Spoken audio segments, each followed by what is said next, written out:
Hello বন্ধুরা, আজকে কিভাবে ডিম টোস্ট তৈরি করলাম সেটাই আজকে তোমাদের সাথে শেয়ার করব। তাহলে দেখো, প্রথমেই দেখা যায় এখানে পাউরুটিগুলো একটু সেঁকে নিয়েছি। তারপরে রয়েছে পেঁয়াজ কুচি, টমেটো কুচি, লঙ্কা কুচি আর একটু ধনেপাতা কুচি। তাতে অল্প পরিমাণ নুন দিয়ে ডিমটাকে ভালো করে ফেটিয়ে নিয়ে তারপরে সেই ডিমের ভেতরে একটু পেঁয়াজ কুচি, লঙ্কা কুচি আর টমেটো কুচি সাথে ধনেপাতা কুচিটাও দিয়ে দিলাম। সবটা একসাথে মিশিয়ে নেব। তারপরে একটুখানি গোলমরিচের গুঁড়োও কিন্তু এর মধ্যে দিয়ে দেব। সমস্তটা আবারও একটু ভালো করে মিশিয়ে নেব ডিমের সাথে।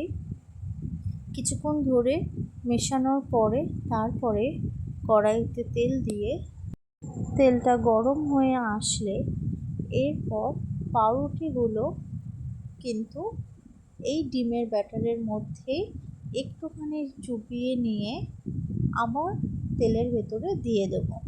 এইভাবেই এক এক করে পাউরুটিগুলোকে ভেজে নেব। এক পাশ হয়ে গেলে আর এক পাশ উল্টে দেব। হালকা লাল করেই কিন্তু সব কটা পাউরুটি ভেজে ভেজে তুলব। আর হ্যাঁ, এটা তো বলতেই ভুলে গেছি, পাউরুটিগুলো কিন্তু আমি সেঁকে নেওয়ার পরে ছুরি দিয়ে আমি একটু কেটে নিয়েছি। এইভাবে কেটে নিলে বেশ দেখতেও সুন্দর লাগে। তারপরে দেখো, এক এক করে কিন্তু এইভাবে ভেজে ভেজে তুলে রাখবো। এবার ভাজা বলতে গেলে আমার সব কমপ্লিট।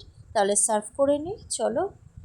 এরকমভাবে বানিয়ে দেখো, আশা করি তোমাদেরও ভালো লাগবে। Thank you.